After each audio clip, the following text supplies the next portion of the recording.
Hello hi, எல்லாம் எப்படி இருக்கீங்க? நாங்கள் போய்ட்டு தமிழ் சேனல் டெய்லி பேசுகிறேன். இன்றைக்கி ஒரு சூப்பரான விஷயம் தான் பார்க்க போகிறோம். இப்போ செல்ஃபு நாய்ஸு இந்தமாரி பிரச்சனை தான் பார்க்க போகிறோம். இப்போ நிறைய வழியில் பார்த்தீங்கன்னாவே இந்த செல்ஃபு கம்ப்ளைண்ட் அதிகமாக வருது. ஓகேங்களா? அதுக்கு நிறைய விஷயம் ரொம்ப இது பண்ண தேவையில்ல. ஒயரிங் செக் பண்ணுறது அந்தமாரி பிரச்சனை பண்ண தேவையில்ல. நீங்கள் செல்ஃபு போடும்போதே நாய்ஸ் ஒன்று வரும். அந்த நாய்ஸை பற்றி நீங்கள் கண்டுபிடிச்சலாம் ஈஸியாக உங்களுக்கு. இந்த வீடியோவில் வந்து ஸ்கிப் பண்ணாமல் பாருங்கள், அப்போ தான் தெரியும். ஒரு செல்ஃபு நாய்ஸ் வந்து அவங்க வண்டியில் எதை ஃபஸ்ட்டு பண்ணணும் இந்த வீடியோவில் பார்த்துருப்பீங்க. அதுக்கு முன்னாடி நம்ம சேனல் சப்ஸ்கிரைப் பண்ணாதுங்க, மறக்காமல் சப்ஸ்கிரைப் பண்ணுங்கள். இப்போ அவங்க வீடியோ பார்க்கலாம். ஹலோ ஹாய், நம்ம இன்றைக்கி பார்க்க போகிறது ஒரு செல்ஃப் நாய்ஸா. இது BS6 வண்டி, இது பேஷன் ப்ளஸ். இது இந்த வண்டியில் எல்லா வண்டிக்கும் சேம் தான். இந்தமாரி நாய்ஸ் வந்தால் நம்ம என்ன பண்ணணும் தான் காமிக்க போகிறேன். இப்போ பாருங்கள், வண்டி ஆன் பண்ணுறேன்.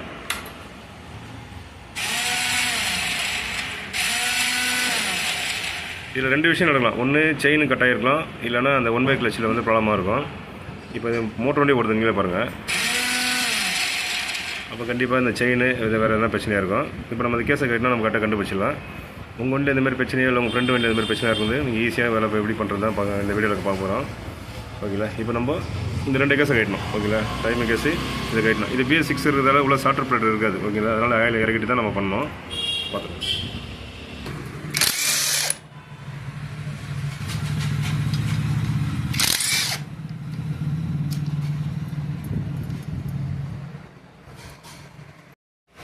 ஓகே, இப்போ நம்ம கட்டியாச்சு. இது வந்து கீர் பெடல்லாம் ஃபுல்லாக ரெஸ்ட் ஆகிட்டு இருக்குது. அதனால் கீர் பெடலில் கட்டும் போல் அப்படி நீக்கி தான் இருக்கும். இந்த BS6 மேக்ஸிமம் இந்த பிரச்சனை தான் வந்துனே இருக்குது. நீங்களே பார்த்துருப்பீங்க, செயின் கட் ஆகிட்டு இருக்குதுங்க. இந்த மோட்ரு வர செயின் கட் ஆகிட்டு இருக்குது, கட்டாயி உள்ளே இருக்குது. இதை கட்டி காமிக்கிறேன். ஓகே, நீங்களே பார்த்தீங்க, செயின் கட் ஆகிட்டு இருக்குது. இப்போ BS6 மாடலில் இந்தமாரி பிரச்சனை வந்தாவே 99% இந்த மோட்டரோட செயின் தான் கட் ஆகிடுது. இதுங்களா, இங்கே ஃபுல்லாகவே கட் ஆகிடுது. கட்டாகி தான் உள்ளே வந்துருக்குது. ஓகே, இந்த வண்டியில் வந்து ஒன் வே கிளச்சு மாற்ற வேணாம். ஓகேங்களா? ஏன்னா இது ரெண்டு ஃபால்ட் வருது.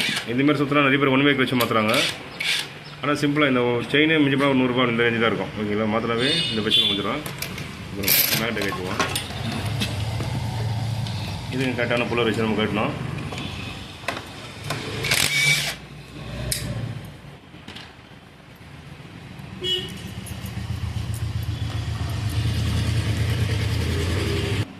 இதுவும் பேஷன் ப்ரோ எல்லாமே ஒன்று தான். ஓகேங்களா? புல்லர்லாம் ஸ்பெண்டரு எல்லாத்துக்கும் ஒரே மாதிரி தான் வரும்.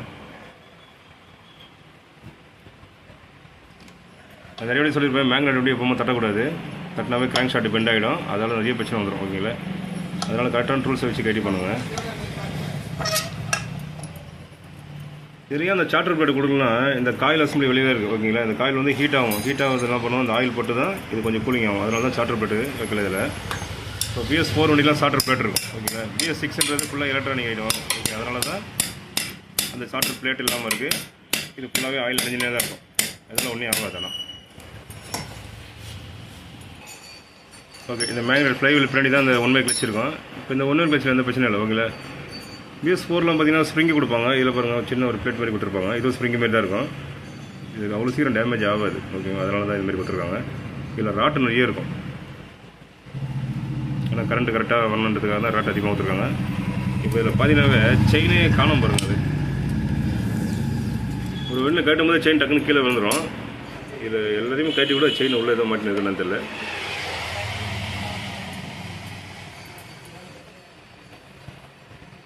செயினே காணும். டைமிங் செயின் தான் இருக்குது இதில். இது ஒரு சமயம் கஸ்டமர் வெளில வச்சு இதெல்லாம் பண்ணாரான்னு தெரில. ஏன்னா இந்த வெளில செயினே இல்லை பாருங்கள். பாருங்கள், முக்கியமான மேட்ரு, செயின் கட்டாகி செயின் வந்து உள்ளே போய்ட்டுருக்கு. இது உள்ளே இருக்குது செயின். கை வச்சா தெரியுது அப்படி க்ளீனாக. செயின் தெரியல, முதல்ல நீக்கி எடுத்து பார்ப்போம். அதை எடுத்து தான் தெரியும். ஏன்னா செயின் அப்படியே வந்து நிறைய இடத்துல இப்படி வெளில விழுந்துடும். இதெல்லாம் வச்சு அப்படியே உள்ளே போயிருக்கு. அப்படியே அதை போச்சு கீழே இருக்குது. இது கொஞ்சம் மேலே போயிருந்தாவே கண்டிப்பாக வேறு எதனா பிரச்சனை அதிகமாக வந்துருக்கும். இப்போ எடுத்துருவோம். இங்கே பாருங்க, செயின் எது உள்ள மாட்டின்னு இருக்குன்ட்டு. செயின் கட்டாகிருக்க கட்டாகிட்டுருக்கு. இதுங்களா, நல்லா போச்சு. இது கொஞ்சம் லக்கி தான். ஏன்னா உள்ளே போய் ஒரு கிராங்க் ஷாட் இதெல்லாம் அடி வாங்கியிருந்தேன்னா இருக்கும். ஏன்னா சென்ட்ரல் கேஸ் உள்ளே போயிடுச்சு. இது உள்ளே போயிருக்கு பார்த்தீங்களா? ஓகே, ஏன் கம்மியாக உங்கள் வண்டியில் அதுமாதிரி பிரச்சனை இருந்தால் செயின் இல்லைனா கூட கண்டிப்பாக செயின் உள்ளே இந்த லைனுக்கு உள்ளே இருக்கும். ஓகேங்களா? இந்த ஹோல்ஸ் உள்ளே போயிட்டுருக்கோம். அதை பார்த்து எடுங்க. ஆனால் இதான் ஃபஸ்ட் டைம் நான் பார்க்குறது. ஓகேங்களா? ஏன்னா எப்பவுமே கீழே தான் இருக்கும். இதெல்லாம் தெரியல, அப்படியே உள்ளே போயிட்டுருக்கு. ஓகே, இது ஒன்றும் இல்லை, ஒரே ஒரு செயின் போட்டு நான் வண்டியை ஸ்டார்ட் பண்ணி காமிக்கிறேன். எப்படி இருக்குன்னு பாருங்கள். பக்காவாக இருக்கும். ஒரு 100 150 ரூபா வேலையை முடிச்சிடலாம் நம்ம. ஓகே, நம்மகிட்ட சொல்கிறேன். ஓகே, இப்போ செயின் பாருங்கள். இந்த வண்டி செயின் 110 ரூபா தான் வரும். ஓகேங்களா, ஒரிஜினலு 20 போடுறோம். எப்படி மாட்டம் தான் காமிக்கிறேன். ஃபஸ்ட்டு அந்த லாக் ஒன்று கட்டிடணும். ஏன்னா அப்படியே மாட்டும் போது அந்த செயின் டைட் ஆகிடும். ஓகேங்களா, இந்த லாக் எடுத்துகிட்டு அந்த வீலை தனியாக திருப்பி மாட்டினா கொஞ்சம் ஈஸியாக இருக்கும் உங்களுக்கு.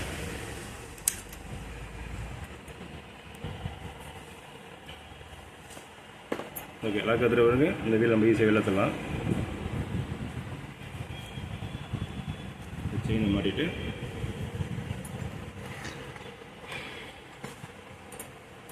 இந்த பெரிய வீல் வந்து கரெக்டாக இது மாட்டணும். இது ரெண்டுமே ஒரே சேமாக பண்ணும்போது ஈஸியாக இருக்கும் உங்களுக்கு. ஓகேங்களா, ஃபஸ்ட்டு இந்த பெரிய வீலை மாட்டிட்டு மேலே சின்ன வீலை மாட்ட முடியும்.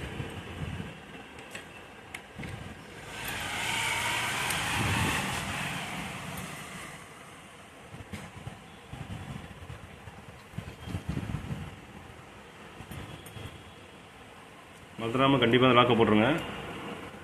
இல்லைன்னா வண்டி ஓடும்போது திருப்பி அந்த இது வெளில வந்துடும். வீல் கரெக்டாக ஒரு காடி இருக்கும், ஈஸியாக உட்காந்துரும். ஓகேவா.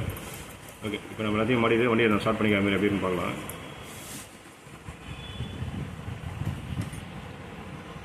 இந்த வீல் வெளில வரும்போதுக்கு இந்த பிளேட்டு கண்டிப்பாக போட்டே ஆகணும். கைட்டு மட்டும் ரொம்ப ஈஸியாக இருக்கும். ஏன்னா எல்லாத்துக்குமே காடி கொடுத்துருப்பாங்க. ஓகேங்களா, கரெக்டாக வச்சு உட்காரலாம். இங்கே ஒரு காடி கொடுத்துருங்க தெரிஞ்சுங்களா. இந்த காடியில் கரெக்டாக உட்காரலாம். இது சுத்தமாக பார்க்கணும்.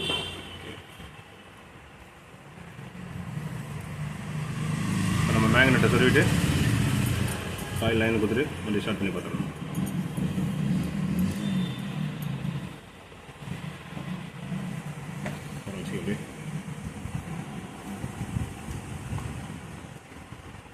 மேக்னெட் பண்ணுறது ரொம்ப ஈஸியாக தான் இருக்கும். ஏன்னா கிராங்க் சைடில் வந்து மேக்னெட் கீ இருக்குல்ல, அந்த ஹோல் சைடு கரெக்டாக செட் ஆகிடும். இது கரெக்டாக இது உள்ள பொசிஷன் கரெக்டாக பார்த்துங்க. ஓகேங்களா, இது வாஷர் போட்டு நெட்டு பட்டி ஃபுல் டைட் பண்ணாது.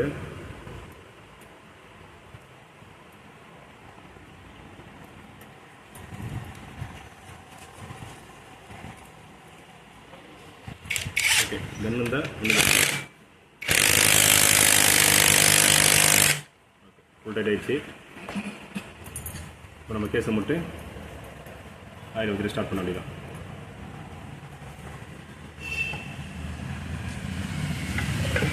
இது பண்ணும்போது கண்டிப்பாக அந்த கேஸ் கட் வாங்கி வச்சுங்க. உங்களுக்கு வீடியோக்காக நான் காமிக்கிறேன். இது கண்டிப்பாக அந்த கேஸ் கட்டை மாற்றிடுங்க. டைமிங் கேஸ் வர கேஸ் கட்டியா. ஓகே, பக்காவாக மாட்டியாச்சு. இப்போ போல்ட்டை டைட் பண்ணிட்டு ஸ்டார்ட் பண்ணி காமிக்கிறோம் பக்காவா.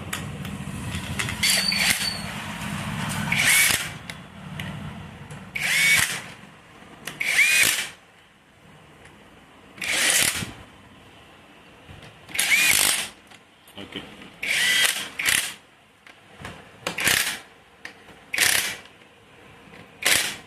கன்று யூஸ் பண்ணுறதா இருந்தால் கரெக்டாக பார்த்து யூஸ் பண்ணுங்கள். ஓவர் டைட் பண்ண கூட போட்டு பண்ண முடியும். நல்லா கொஞ்சம் பார்த்தா யூஸ் பண்ணுவேன்.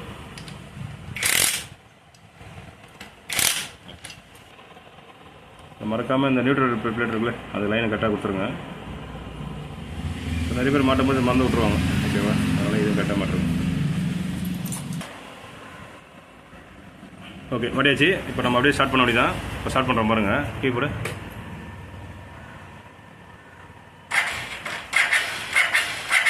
பேட்டரி ப்ராப்ளமாக இருக்குது. இந்த வண்டியில் பேட்டரி டவுனாக இருக்குது, வேறு ஒன்றும் இல்லை. திரும்பி ஸ்டார்ட் பண்ணுறேன். ஓகேவா, சரி ஆஃப் பண்ணு, ஆன் பண்ணு. ஓகேவா, அவ்வளோதான். பார்த்தீங்கன்னா ரொம்ப சிம்பிள் தான் இது. நீங்களே வீடியோ வந்து ஸ்கிப் பண்ணாமல் பாருங்கள். அப்போ தான் உங்களுக்கு கரெக்டாக தெரியும். இந்த வீடியோவில் நிறைய குறைகள் இருந்தால் கண்டிப்பாக எனக்கு கமெண்ட் பண்ணுங்கள், நான் ரிப்ளை பண்ணுறேன். ஓகேங்களா, ஒரு செல்ஃபு நாய்ஸ் வந்துச்சுன்னா கண்டிப்பாக 2 பிரச்சனை இருக்கும். First one way clutch.